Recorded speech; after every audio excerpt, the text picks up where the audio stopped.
Hello students, this is again Shiva Mishra, and now we will move forward some more topics of determinants. In the earlier lectures we have studied about the determinants, cofactor and its transpose, about the value of delta. We have also studied about some more topics, properties of determinant, such as if you are exchanging any row or column of a determinant, its value gets reversed or its sign changes. Okay, now wait a minute.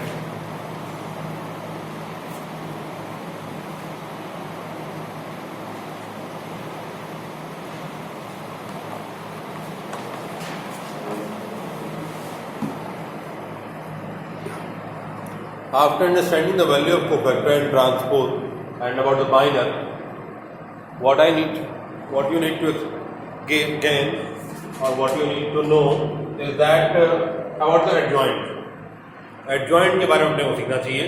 ठीक, उसके पहले एक चीज और सीख लेते हैं. A equals to delta. ठीक, A कोई डिटर्मिनेंट है, उसकी वैल्यू निकाली हमने तो उसे डेल्टा बोलते हैं. इसी डेल्टा को बोलते हैं mod of A, determinant of A, delta of A, ठीक, मैग्नीट्यूड ऑफ ए, ये सारी बातें बोल सकते हैं. ठीक, ठीक है, ये कुछ और है. फिर अब मॉड जब निकाल लिया तो मॉड निकालने के बाद से डेल्टा का मान मिल गया. डेल्टा का मान निकालने के बाद फिर एडजॉइंट की बात करते हैं.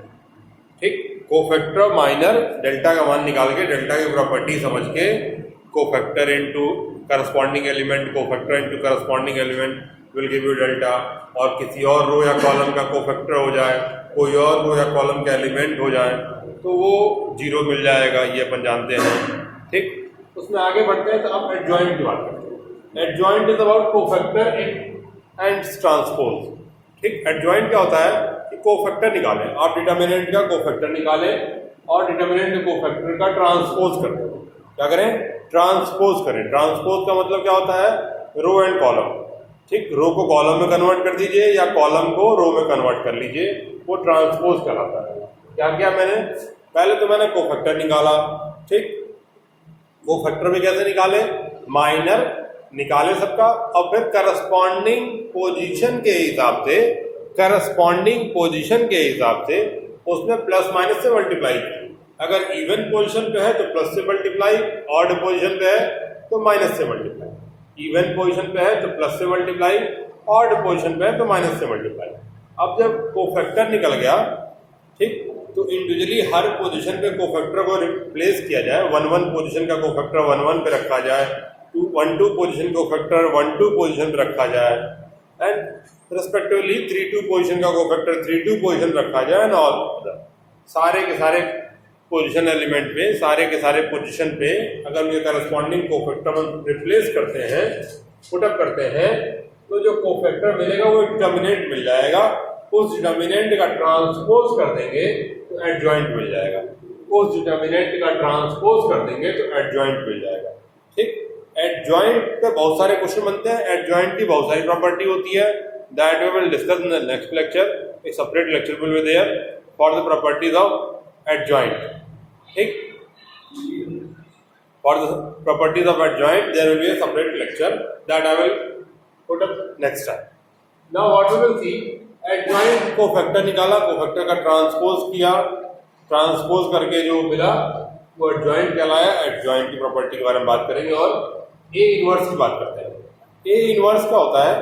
ए इनवर्स होता है 1/mod A into adjoint of A. ठीक, ए इनवर्स होता है 1/mod A into adjoint of A. A inverse का फॉर्मूला है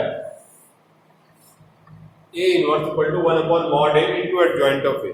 अब ए इनवर्स निकाल लिया तो ए इनवर्स का मतलब क्या हुआ? हमने जैसे मैट्रिक्स के केस में निकाला था ए इनवर्स, ठीक, तो वहां एलिमेंट्री ऑपरेशन से निकाला था. ठीक, रो कॉलम का ट्रांसफॉर्मेशन करेंगे. ठीक है, अब जो क्वेश्चन में मेंशन हो कि by elementary operation, then you have to follow that method.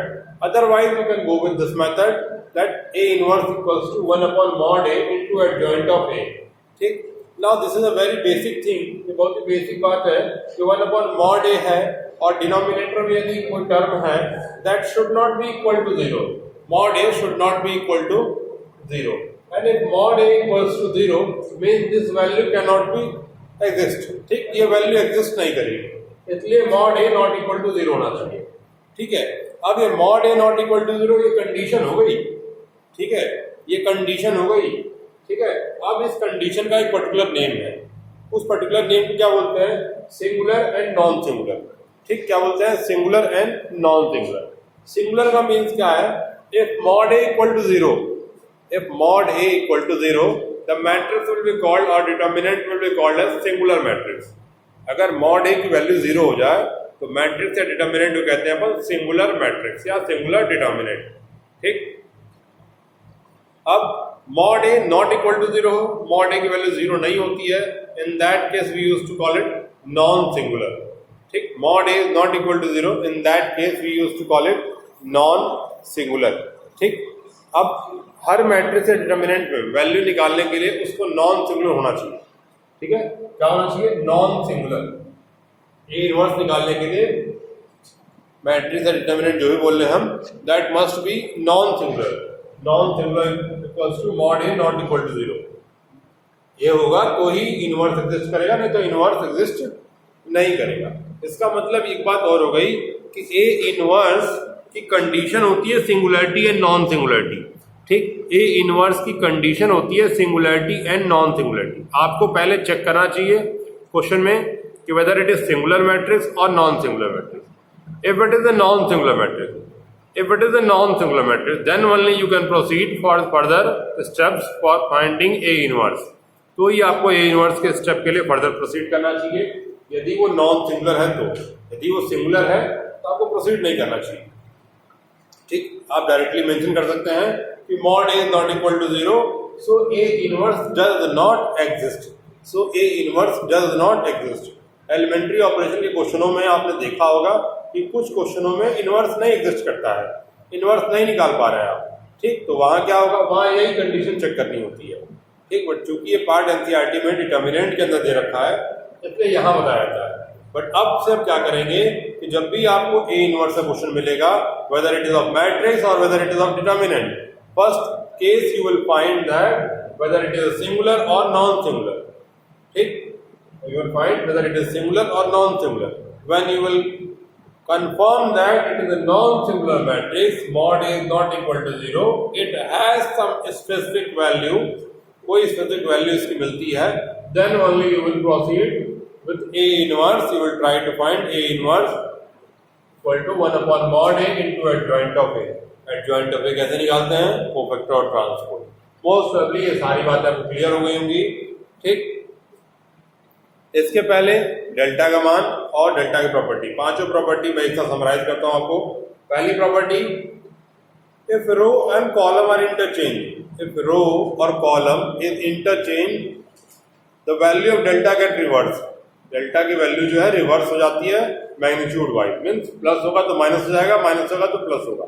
Single interchange एक माइनस साइन लाता है, even number of interchange will result to plus sign. ठीक, दूसरी प्रॉपर्टी क्या थी? If you are trying to multiply a scalar quantity in determinant, you have to multiply in all the rows और all the columns. अगर आप किसी scalar quantity से determinant में मल्टीप्लाई करते हैं तो आपको सारे रो में मल्टीप्लाई कर, किसी एक रो में मल्टीप्लाई करना पड़ेगा या किसी एक कॉलम में मल्टीप्लाई करना पड़ेगा। वही मैट्रिक्स के केस में क्या था कि किसी स्केलर क्वांटिटी से आप मल्टीप्लाई करते हैं तो आपको सारे के सारे एलिमेंटों को मल्टीप्लाई करना पड़ता है। बट डिटर्मिनेंट केस में किसी एक रो या किसी एक कॉलम में। मैट्रिक्स के केस में कॉमन भी निकालते थे आप तो सारे एलिमेंटों से कॉमन निकलना चाहिए। ठीक, जितने सारे एलिमेंट हैं उसमें, चाहे वो 2x2 का हो या 3x3 का हो, जितने सारे एलिमेंट हैं सब में से निकलना चाहिए। डिटर्मिनेंट के केस में किसी एक रो या किसी एक कॉलम से निकालना होता है। ठीक, और क्या प्रॉपर्टी है? यदि दो आइडेंटिकल रो हो जाए या दो आइडेंटिकल कॉलम हो जाए, दो आइडेंटिकल रो मिल जाए या दो आइडेंटिकल कॉलम मिल जाए, डेल्टा की वैल्यू, डिटर्मिनेंट की वैल्यू 0 हो जाती है। ठीक, हम लोग डेल्टा में निकालने के लिए कुछ प्रॉपर्टी का इस्तेमाल कर सकते हैं, मींस कुछ एडिशन कर सकते हैं, दो रो को जोड़ सकते हैं, घटा सकते हैं, तीनों रो को जोड़ सकते हैं, घटा सकते हैं, ये सारे काम कर सकते हैं। दो रो का मल्टीप्लिकेशन नहीं कर सकते हैं, रो का स्क्वायर नहीं कर सकते हैं। ठीक, रो इनटू कॉलम नहीं कर सकते हैं, ठीक। एक स्टेप रो का लिख लें, अगला स्टेप कॉलम का लिखें, ये चलेगा कि आपने एक स्टेप लिखा कि R1 changes to R1 plus R2 plus R3, अगला स्टेप आपने लिख दिया C1 changes to C1 plus C2 plus C3, that is good. That क्या लिखता हूं मैं, if you are writing R1 changes to R1 plus R2 in the first step, in the next step you are writing C1 changes to C1 plus C2, इसमें कोई दिक्कत नहीं है, that is okay, ठीक। ये स्टेप सही है। अगर आप एक स्टेप में रो का लिखते हैं ट्रांसफॉर्मेशन, अगले स्टेप में कॉलम का लिखते हैं, that is also good. But एक स्टेप में एक ही transformation, either in row wise either in column wise, ठीक। मैट्रिक्स के केस में क्या था, यदि आपने रो का स्टेप लिखा है तो सारे के सारे स्टेप रो के ही होने चाहिए, सारे के सारे स्टेप कॉलम के ही होने चाहिए। यहाँ आप फ्री हैं इससे, आप एक स्टेप रो में लिखिए, एक स्टेप कॉलम में लिखिए, फर्क नहीं पड़ेगा। ये सारे काम करते क्यों हैं, ये सारे काम इसलिए करते हैं कि डेल्टा की वैल्यू निकालने के लिए हम किसी भी रो या किसी कॉलम में मैक्सिमम एलिमेंट्स को जीरो बना लें, मैक्सिमम एलिमेंट्स को जीरो फॉर्म कर दें, ठीक। अगर आप उसे जीरो बना देंगे तो इजीली आप उस डेल्टा का मान निकाल पाएंगे, कैलकुलेशन कम हो जाएगी, ठीक।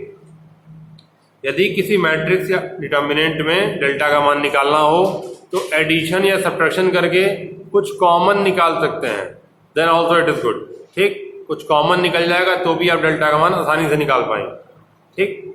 तो ये सारी प्रॉपर्टीज थी जिससे हम क्वेश्चन को सॉल्व करते हैं और इजीली उसका आंसर लाते हैं, ठीक है।